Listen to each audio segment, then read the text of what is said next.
today we study about multiplying by 11. So who can give you a two-digit number? You 24. 24. Another number? 34. 34. Another number? You 54. Wow. So first, if you multiply by 11, look at the given. Multiply by 11. See, what is the first number?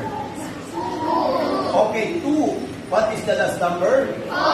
So if you add 2 plus 4, what is the answer? 6. So the answer, 24 times 11 equals 264. See? Next is step. So what is the first number again? 3. What is the last number? 4. So if you add 3 plus 4, what is the number? 7. And then the last, this is the unknown number. So thank you and good luck to everyone. Bye-bye.